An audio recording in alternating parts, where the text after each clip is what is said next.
নমস্কাৰ এই মুহূৰ্তত আহি পৰিছে ৰাতিপুৱাৰ কেইবাটাও বিগ ব্ৰেকিং নিউজ। আজি হৈছে ২৭ মে। এইমাত্ৰ লাখ লাখ অৰুণোদয় হিতাধিকাৰীৰ একাউণ্টত ১২৫০ টকাৰ পৰিৱৰ্তে ৩০০০ টকা সোমাই গ'ল। এতিয়া চেক কৰক আপোনাৰ বেংক একাউণ্ট। আপোনাৰ বেংক একাউণ্টত টকা সোমাল নে? যদি আপোনাৰ ৰেচন কাৰ্ড আছে লাভ কৰিব ৪টা নতুন আঁচনি। এইমাত্ৰ মুখ্যমন্ত্ৰীৰ বৃহৎ ঘোষণা। যদি আপুনি চৰকাৰী কৰৰ বাবে আবেদন কৰিছে PMAY প্ৰতিজন হিতাধিকাৰীৰ বেংক একাউণ্টত চৰকাৰী কৰৰ প্ৰথম কিস্তি টকা ৰিলিজ কৰিব। আত্মহত্যা প্ৰতিজন মহিলা বেংক একাউণ্টত ২৫০০০ টকা সোমাব। কিন্তু কেতিয়া ২৫০০০ টকা সোমাই দিব মুখ্যমন্ত্ৰী হিমন্ত বিশ্ব শৰ্মাই। PM কিষাণৰ প্ৰতিজন হিতাধিকাৰীৰ বেংক একাউণ্টত ২৩ নং কিস্তি ২০০০ টকাৰ পৰিৱৰ্তে ৪০০০ টকা ৰিলিজ কৰিব প্ৰধানমন্ত্ৰী নৰেন্দ্ৰ মোদীয়ে। লগতে কেইবাটাও ৰাজনৈতিক খবৰৰ লগতে অৰাজনৈতিক খবৰ যুগুত কৰা হৈছে। আজিৰ দিনটোত গোটেই অসম তথা ভাৰতৰ বিভিন্ন প্ৰান্তৰ পৰা যুগুত হৈছে কেইবাটাও ডাঙৰ খবৰ। এনেবোৰ খবৰ নিতৌ পাই থাকিবলৈ চেনেলটি ছাবস্ক্ৰাইব কৰি ভিডিঅ'ত এটা লাইক কৰিবলৈ নাপাহৰিব। আজিৰ আমাৰ প্ৰথম খুবেই গুৰুত্বপূৰ্ণ খবৰ হৈছে অসমবাসীৰ বাবে এটা ডাঙৰ খবৰ। ৰাজ্যবাসীলৈ ভাল খবৰ দিছে অসমৰ মুখ্যমন্ত্ৰী ডক্টৰ হিমন্ত বিশ্ব শৰ্মাই। ৰেচন কাৰ্ডৰ পৰা চৰকাৰী চাকৰি নিবনুৱা অৰুণোদয় আঁচনিলৈ অসমৰ মুখ্যমন্ত্ৰী ডক্টৰ হিমন্ত বিশ্ব শৰ্মাই ৭০ টকা বৃহৎ ঘোষণা কৰিছে। ৭০ টকাই ডাঙৰ ঘোষণা কৰিলে অসমৰ মুখ্যমন্ত্ৰী ডক্টৰ হিমন্ত বিশ্ব শৰ্মাই। শীঘ্ৰে মহিলাসকলক দিয়া হ'ব মোবাইল ফোন। ১০,০০০ টকা লাভ কৰা উদ্যমিতা আঁচনি হিতাধিকাৰীক উদ্দেশ্য কৰি মন্তব্য কৰিছে অসমৰ মুখ্যমন্ত্ৰী ডক্টৰ হিমন্ত বিশ্ব শৰ্মাই। আপুনি আত্মহত্যা ১০,০০০ টকাৰ চেক পাইছেনে? যদি আপুনি ১০,০০০ টকাৰ চেক পাইছে তেন্তে এতিয়া মুখ্যমন্ত্ৰী ডক্টৰ হিমন্ত বিশ্ব শৰ্মাই সেইসকল মহিলাক মোবাইল ফোন প্ৰদান কৰিব। মুখ্যমন্ত্ৰী হিমন্ত বিশ্ব শৰ্মাই মহিলাসকলক মোবাইল ফোন প্ৰদান কৰা দিলে আশ্বাস। ৰাজ্যত পুনৰ ৪০ লাখ মহিলাই পাব ১২৫০ টকাকৈ। অৰুণোদয় আঁচনিৰ তালিকাত নাম অন্তৰ্ভুক্ত হৈ থাকিলে আপোনাৰ বেংক একাউণ্টত অতি শীঘ্ৰে ১২৫০ টকা প্ৰদান কৰিব। ৪০ লাখ মহিলাই লাভ কৰিব অৰুণোদয় আঁচনিত ধন ৰাখি। এতিয়ালৈকে অৰুণোদয় আঁচনিৰ টকা বৃদ্ধি কৰা নাই। চৰকাৰী চাকৰিক লৈ অসমৰ মুখ্যমন্ত্ৰী ডক্টৰ হিমন্ত বিশ্ব শৰ্মাই কৰিলে বৃহৎ ঘোষণা। চৰকাৰী চাকৰিৰ বাবে কোনেও ১ টকাও খৰচ কৰিব নালাগে। চৰকাৰী চাকৰিৰ বাবে কোনেও কাকো তামোল পাণৰ খৰচ দিব নালাগে। ২০২৬ত অসমৰ ইমানে পৰিৱৰ্তন হ'ব সকলো আচৰিত হৈ যাব। অসমৰ ২ লাখ ল'ৰা ছোৱালীক ২ লাখকৈ টকা দিব অসমৰ মুখ্যমন্ত্ৰী ডক্টৰ হিমন্ত বিশ্ব শৰ্মাই। বেংকলৈ নোযোৱাকৈ ঘৰতে বহি পাব ২ লাখকৈ টকা। পোনে পোনে বেংক একাউণ্টত জমা হ'ব এই ধনৰাশি। চৰকাৰী চাকৰি নোপোৱা যুৱক যুৱতীসকলৰ বাবে ভাল খবৰ আহি পৰিছে। অসমৰ মুখ্যমন্ত্ৰী ডক্টৰ হিমন্ত বিশ্ব শৰ্মাই কেইবাটাও আঁচনিৰ কথা উল্লেখ কৰিছে। এখন মাত্ৰ ৰেচন কাৰ্ড থাকিলে লাভ কৰিব ৫টা নতুন সামগ্ৰী। আপোনাৰ ৰেচন কাৰ্ড আছে নেকি? ৰেচন কাৰ্ড থকা ১ কোটিকৈ অধিক লোক লৈ বৃহৎ ঘোষণা কৰিছে। ৰেচন কাৰ্ড থাকিলে চাউলৰ উপৰি এতিয়া চেনি দালি নিমখ লগতে লাভ কৰিব মিঠাতেল আৰু ৮০ কেজিকৈ চাহপাতো প্ৰদান কৰিব অসমৰ মুখ্যমন্ত্ৰী ডক্টৰ হিমন্ত বিশ্ব শৰ্মাই। ৰেচন কাৰ্ড থকা ১ কোটি জনতালৈ ভাল খবৰ। ৰাজ্যবাসীলৈ ভাল খবৰ দিছে অসমৰ মুখ্যমন্ত্ৰী ডক্টৰ হিমন্ত বিশ্ব শৰ্মাই। তাৰ পিছত অসমবাসী ৰাজক জনাইছে আমাৰ পৰৱৰ্তী খুবেই গুৰুত্বপূৰ্ণ খবৰ। লগতে এটা ডাঙৰ খবৰ, পেট্ৰল ডিজেলৰ দাম বৃদ্ধিক লৈ বিধানসভাত ডাঙৰ মন্তব্য কৰিছে অসমৰ মুখ্যমন্ত্ৰী ডক্টৰ হিমন্ত বিশ্ব শৰ্মাই। ইন্ধনৰ নাটনিৰ মাজতে ৰাজ্যবাসীলৈ বিশেষ আহ্বান হিমন্ত বিশ্ব শৰ্মাৰ। ইন্ধনৰ উপৰিও কেইবাবিধ সামগ্ৰীৰ মূল্য বৃদ্ধি পাইছে। কি কি সামগ্ৰীৰ মূল্য বৃদ্ধি পাইছে ইয়াক লৈ মুখ্যমন্ত্ৰী ডক্টৰ হিমন্ত বিশ্ব শৰ্মাই এখন বিশেষ তালিকা প্ৰস্তুত কৰিছে। যাতে ইন্ধনৰ নাটনিয়ে ভয়াৱহ পৰিস্থিতিৰ সৃষ্টি নকৰে তাৰ বাবে অসমৰ মুখ্যমন্ত্ৰী ডক্টৰ হিমন্ত বিশ্ব শৰ্মাই বিশেষ এটা ব্যৱস্থা হাতত ল'ব। জুলাইত নতুন বাজেটত অসমৰ জনসাধাৰণৰ বাবে বৃহৎ সকাহ দিয়া হ'ব বুলি ঘোষণা কৰিলে অসমৰ মুখ্যমন্ত্ৰী ডক্টৰ হিমন্ত বিশ্ব শৰ্মাই। আৰু কি ঘোষণা কৰিছে সবিশেষ জানিব পাৰিব। মূল্যবৃদ্ধি নিয়ন্ত্ৰণৰ বাবে ৰাজ্যজুৰি প্ৰশাসনক কঠোৰ হোৱাৰ নিৰ্দেশনা জাৰি কৰিছে মুখ্যমন্ত্ৰী ডক্টৰ হিমন্ত বিশ্ব শৰ্মাই। ২০ মাৰ্চ ২০২৬ টকা সামগ্ৰীৰ মূল্য বাহাল ৰাখিব লাগিব ৰাজ্যত। চোৰাং ব্যৱসায়ী ৰোধ কৰিবলৈ ৰাজ্যজুৰি প্ৰশাসনক কাৰা নজৰ ৰাখিবলৈ নিৰ্দেশনা জাৰি কৰিছে মুখ্যমন্ত্ৰী ডক্টৰ হিমন্ত বিশ্ব শৰ্মাই। কোনো ব্যৱসায়ীয়ে অতিৰিক্ত দাম ল'লে তাৎক্ষণিক লোৱা হ'ব একশ্যন। ২০ মাৰ্চ ২০২৬ আৰু বৰ্তমানৰ সামগ্ৰীৰ মূল্যৰ তালিকা প্ৰকাশ কৰিছে মুখ্যমন্ত্ৰীগৰাকীয়ে। চাউলৰ মূল্য প্ৰতি কেজিত ৩৭.৭৫ টকাৰ পৰা ৩৭.৮২ টকালৈ বাঢ়িছে। কেৱল এয়াই নহয়, মগুৰ দাইলত ১০৮.২১ টকাৰ পৰা ১০৮.৯৬ টকালৈ বৃদ্ধি পাইছে। মচুৰ দাইলত ৮৬.৮৩ টকাৰ পৰা প্ৰায় ৮৯.৭৫ টকালৈ বৃদ্ধি পাইছে। আৰু চেনিত ৪৮.৪৫ টকাৰ পৰা ৪৮.৭০ টকালৈ বৃদ্ধি পাইছে। কেৱল এয়াই নহয়, পেট্ৰল ডিজেলৰ দাম বৃদ্ধিয়ে অসমত সামগ্ৰীৰ দাম বৃদ্ধি কৰিব পাৰে। আৰু ইৰাণ আমেৰিকাৰ যুদ্ধে ভাৰতত থকা অসমলৈ বেয়া দিন আনিছে। কেৱল এয়াই নহয়, অত্যাৱশ্যকীয় সামগ্ৰীৰ দাম বাঢ়িলেও বোজা জনতাৰ ওপৰত দিয়া নহ'ব। তাৰ বাবে মূল্য নিয়ন্ত্ৰণ নিয়ন্ত্ৰণ ফাউণ্ডৰ তৈৰি কৰিব ৰাজ্য চৰকাৰে। কেৱল ইয়াই নহয়, ইৰাণ আমেৰিকাৰ যুদ্ধ শেষ নহ'লে ভাৰতে ইয়াৰ পৰা ৰক্ষা নাপাব। পেট্ৰল ডিজেলৰ দাম বৃদ্ধিক লৈ বিধানসভাত ডাঙৰ মন্তব্য কৰিছে মুখ্যমন্ত্ৰী ডক্টৰ হিমন্ত বিশ্ব শৰ্মাই। হয়, অসমৰ মুখ্যমন্ত্ৰী ডক্টৰ হিমন্ত বিশ্ব শৰ্মাই বিধানসভাত যিকেইটা মন্তব্য কৰিছে, জনতাই কি ক'ব? যদি জনতাৰ কিবা মন্তব্য কৰিব লগা থাকে, আপোনালোকৰ মন্তব্যটো নিশ্চয় কমেণ্ট বক্সত জনাই দিব। তাৰ পিছত অসমবাসী ৰাজক জনাইছে আমাৰ পৰৱৰ্তী খুবেই গুৰুত্বপূৰ্ণ খবৰ। লগতে এটা ডাঙৰ খবৰ, বিজেপি চৰকাৰক অপেন চেলেঞ্জ কংগ্ৰেছৰ। সমষ্টি পুনৰ নিৰ্ধাৰণ নকৰাকৈ মহিলা সংৰক্ষণ বিল আনক বিজেপিয়ে। এনেকুৱাকৈ বিজেপিৰ বিৰুদ্ধে কেইবাটাও ডাঙৰ প্ৰশ্ন উত্থাপনৰ লগতে বিজেপিক চেলেঞ্জ দিছে।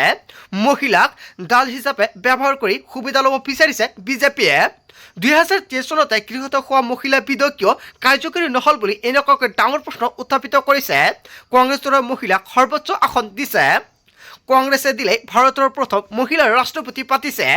আৰু কংগ্ৰেছৰ দিনতে ইন্দিৰা গান্ধীক ভাৰতৰ প্ৰথম মহিলা প্ৰধানমন্ত্ৰী হিচাপে পাতিছিল। আৰু প্ৰথম মহিলা মুখ্যমন্ত্ৰী, লোকসভাৰ প্ৰথম মহিলা অধ্যক্ষসকলক কংগ্ৰেছে পাতিছে। অসমৰ প্ৰথম মহিলা মুখ্যমন্ত্ৰী আনোৱাৰা তাইমুৰক কংগ্ৰেছে পাতিছে। আৰু সেই কংগ্ৰেছক বিজেপিয়ে সমালোচনা কৰিলে ভাল নেদেখি কংগ্ৰেছে 26 নিৰ্বাচনত 13গৰাকী মহিলাক প্ৰাৰ্থী দিছে। বিজেপি মাত্ৰ 7গৰাকী মহিলাকহে নিৰ্বাচনৰ বাবে আগুৱাই দিছে। আৰু এয়াই হৈছে কংগ্ৰেছ বিজেপিৰ মাজত মহিলাৰ প্ৰতি সন্মানৰ পাৰ্থক্য। বিজেপিক তুলথনা কংগ্ৰেছী বিধায়ক জাকিৰ হুছেইন সিকদাৰে। হয়, জাকিৰ হুছেইন সিকদাৰে যিকেইটা মন্তব্য কৰিছে বিজেপিৰ বিৰুদ্ধে, জনতাই কি ক'ব? সমষ্টি পুনৰ নিৰ্ধাৰণ নকৰাকৈ মহিলা সংৰক্ষণ বিল আনক বিজেপিয়ে। এনেকুৱাকৈ ডাঙৰ প্ৰশ্ন উত্থাপিত কৰিছে। ইয়াৰ বিষয়ে জনতাই কি ক'ব? যদি জনতাৰ কিবা মন্তব্য কৰিব লগা থাকে, আপোনালোকৰ মন্তব্যটো নিশ্চয় কমেণ্ট বক্সত জনাই দিব। তাৰ পিছত অসমবাসী ৰাজক জনাইছে আমাৰ পৰৱৰ্তী খুবেই গুৰুত্বপূৰ্ণ খবৰ। লগতে এটা ডাঙৰ খবৰ, মুখ্যমন্ত্ৰীৰ বিৰুদ্ধে অপপ্ৰচাৰ চলোৱা বিধায়ক মহা বিপদত পৰিলে। বিপদত লাহৰীঘাটৰ বিধায়ক আসিফ নাজাৰা। আসিফ নাজাৰাৰ বাসগৃহলৈ যাব দিছপুৰ আৰক্ষী। সদনত এই ঘোষণা কৰিলে অসমৰ মুখ্যমন্ত্ৰী ডক্টৰ হিমন্ত বিশ্ব শৰ্মাই। নিৰ্বাচনৰ পূৰ্বে মুখ্যমন্ত্ৰীৰ বিৰুদ্ধে কংগ্ৰেছী বিধায়কে চলাইছিল অপপ্ৰচাৰ। এনেকুৱাকৈ মুখ্যমন্ত্ৰী ডক্টৰ হিমন্ত বিশ্ব শৰ্মাই কৰিলে বৃহৎ ঘোষণা। 2টাক লিফলেট বাসগৃহত ৰাখিছিল। কেৱল এয়াই নহয়, সদনত মুখ্যমন্ত্ৰীৰ ভাষণত উল্লেখ কৰিছিল এই কথা। মুখ্যমন্ত্ৰীৰ ভাষণত নাম লোৱা নাছিল কোনো বিধায়কৰ, কিন্তু ভাষণৰ অন্তত নিজেই থিয় হ'ল বিধায়ক আসিফ নাজাৰা। আৰু বিধায়কজনৰ নাম উল্লেখ কৰিবলৈ মুখ্যমন্ত্ৰীক অনুৰোধ নাজাৰাৰ। লগে লগে মুখ্যমন্ত্ৰীৰ উত্তৰ, মই কাৰো নাম লোৱা নাই বুলি মন্তব্য কৰিছে। আৰু আপুনি নিজেই কৈ দিছে যেতিয়া আজি আৰক্ষী যাব আপোনাৰ ঘৰলৈ। দিছপুৰ থানাত ইতিমধ্যে চলি আছে গোচৰ। দিছপুৰ থানাৰ গোচৰত ষ্টেটমেণ্ট ল'ব আৰক্ষীয়ে। বিপদত লাহৰীঘাটৰ বিধায়ক আসিফ নাজাৰা। অসমৰ মুখ্যমন্ত্ৰী ডক্টৰ হিমন্ত বিশ্ব শৰ্মাই সদনৰ মাজতে এনেকুৱাকৈ বৃহৎ ঘোষণা কৰিলে। তাৰ পিছত অসমবাসী ৰাজক জনাইছে আমাৰ পৰৱৰ্তী খুবেই গুৰুত্বপূৰ্ণ খবৰ। লগতে এটা ডাঙৰ খবৰ, বাংলাদেশৰ বিৰুদ্ধে একশ্যন মোডত অসমৰ মুখ্যমন্ত্ৰী ডক্টৰ হিমন্ত বিশ্ব শৰ্মা। বংগ চৰকাৰৰ সৈতে ল'লে বৃহৎ পদক্ষেপ। এটাও অনুপ্ৰৱেশকাৰী অসম কিংবা বংগত সোমাব নোৱাৰিব। অনুপ্ৰৱেশকাৰীক ৰুধিবলৈ গ্ৰহণ কৰিছে কঠোৰ স্থিতি। ভাৰত বাংলাদেশ সীমান্তত দিয়া হৈছে কাঁটাতাৰৰ বেৰ। আৰু সীমান্ত অঞ্চলৰ নিৰাপত্তা বংগ চৰকাৰে গতাই দিছে কেন্দ্ৰীয় সুৰক্ষা বাহিনীক। শিলগুৰি আৰু কৰিডৰ অধিক কটকটীয়া কৰা হৈছে। পশ্চিমবংগত অনুপ্ৰৱেশকাৰীৰ বিৰুদ্ধে কঠোৰ হৈছে বিজেপি চৰকাৰ। জাতীয় সুৰক্ষা আৰু জনগাঁথনিৰ ভাৰসাম্য সুৰক্ষিত কৰাৰ হাতত এই পদক্ষেপ। অনুপ্ৰৱেশকাৰীক ৰুধিবলৈ 2খন ৰাজ্যতে গ্ৰহণ কৰা হৈছে কঠোৰ ব্যৱস্থা। হয়, এনেকুৱাকৈ অসমৰ মুখ্যমন্ত্ৰী ডক্টৰ হিমন্ত বিশ্ব শৰ্মাৰ লগতে বিজেপি চৰকাৰে কেইবাটাও বৃহৎ সিদ্ধান্ত গ্ৰহণ কৰিছে। তাৰ পিছত অসমবাসী ৰাজক জনাইছে আমাৰ পৰৱৰ্তী খুবেই গুৰুত্বপূৰ্ণ খবৰ। লগতে এটা ডাঙৰ খবৰ, ইউচিচিক লৈ কোনো ধৰণৰ আপোচ কৰা নহ'ব। কেইবাটাও বৃহৎ সিদ্ধান্ত গ্ৰহণ কৰিছে ইউচিচিক লৈ। ইউচিচিৰ জৰিয়তে লোৱা হ'ব 6টা বৃহৎ সিদ্ধান্ত। কি 6টা নতুন নিয়ম সলনি হ'ব ইউচিচিৰ জৰিয়তে? নম্বৰ 1, এক আইন আৰু সকলো নাগৰিকৰ সম অধিকাৰ হ'ব ইউচিচিৰ জৰিয়তে। নম্বৰ 2, মহিলা আৰু কন্যাৰ সুৰক্ষা হ'ব ইউচিচিৰ জৰিয়তে। নম্বৰ 3, বাল্য বিবাহ আৰু অকাল গৰ্ভধাৰণ প্ৰতিৰোধ হ'ব। নম্বৰ 4 ঘোষণা কৰিছে বিবাহ আৰু বিবাহকেন্দ্ৰিক বিষয়ৰ বাধ্যতামূলক পঞ্জীয়নেৰে স্বচ্ছতা। নম্বৰ 5, অসমৰ সামাজিক স্থিৰতা আৰু খিলঞ্জীয়াৰ পৰিচয় সুৰক্ষা হ'ব। নম্বৰ 6, জনগোষ্ঠীয় গৌৰৱ আৰু সংস্কৃতিৰ অক্ষুণ্ণতা। এনেকুৱাকৈ 6টাকৈ বৃহৎ ঘোষণা কৰা হৈছে। আৰু 6টাকৈ বিশেষ ঘোষণা কৰিছে ইউচিচিৰ জৰিয়তে। ইউচিচি আহিলে এই 6টাকৈ বিশেষ সাল সলনি হ'ব।